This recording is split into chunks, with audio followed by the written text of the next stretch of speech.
wonderful to be here today to celebrate this event of the completion. Well, completion of downtown circulator project, but also these things are never complete. 10 years ago we would have been here celebrating a certain way, but in the last 10 years things have been learned about how to make the streets more balanced, as the mayor has mentioned earlier.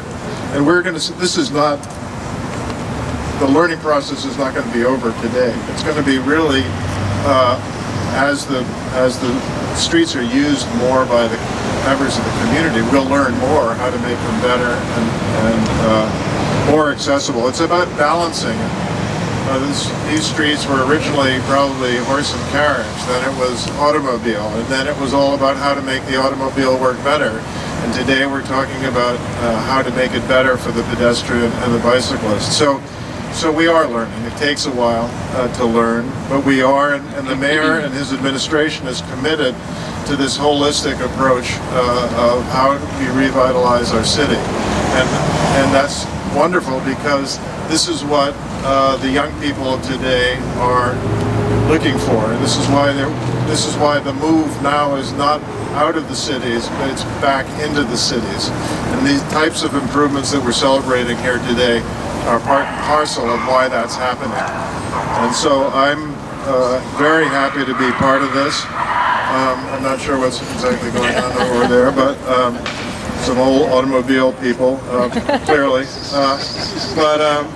So I was asked to describe the two of the projects that we have on this street, not only the repurposing of the 75 fountain, which is known as the Projo building, which we're very pleased to have created a space for the Providence Journal newspaper to stay in town when they originally were thinking maybe about moving.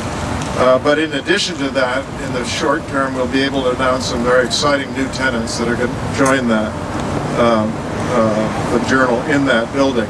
On the far end, on the Emmett Street end, with the old garage, the green garage that the newspaper used to be picked up at, we will turn into retail, and we are talking to some restaurants that we hope to announce in the next few months.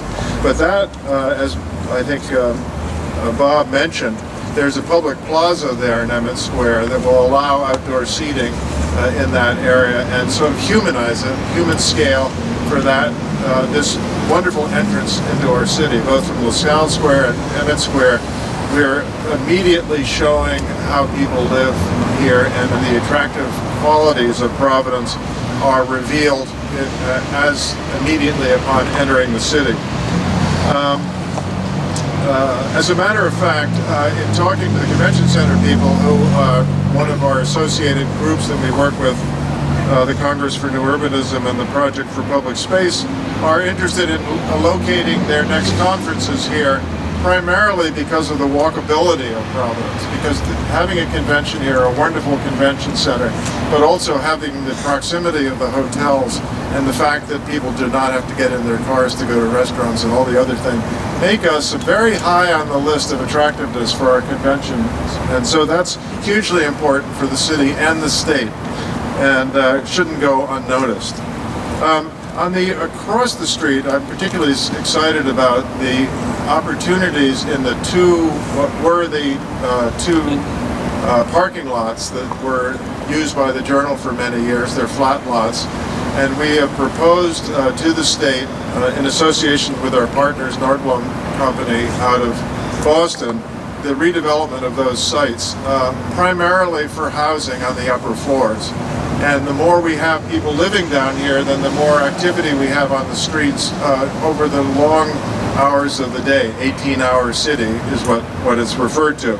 So the 78 Fountain Street, across the street from the Journal building and just 3 blocks down, will have 145 new apartments on the upper floors, a new market for downtown residents on the first floor, and some additional parking. So those are aspects of the city that, as we revitalize this as a mixed-use, mixed-income facility, or not facility, please excuse me, wonderful city. These are the kinds of things that we need to bring into the mix. The bike lanes, the pedestrian, the acuity of pedestrian life, those considerations that the mayor has talked about earlier are absolutely important on this. This bike lane will go right by the new buildings that I'm hoping will be in the ground next year and hopefully open 2 years from now. The one thing that I did want to mention, and I was talking to Steve Carty earlier about it, that apparently over the course of the winter a lot of this new striping will get worn down by plowing in this. Maybe next year we can figure out a way to paint the bike path green, which is becoming a standard in many cities when people see green on the pavement, and he said it might be balanced out at the expense of not having to do as much white painting. So that's what I'm saying. This is a learning process. We're all learning. We're learning today, and I'm happy to be here with all of you and continue on this journey of making our cities one of the great cities of this country. Thank you very much.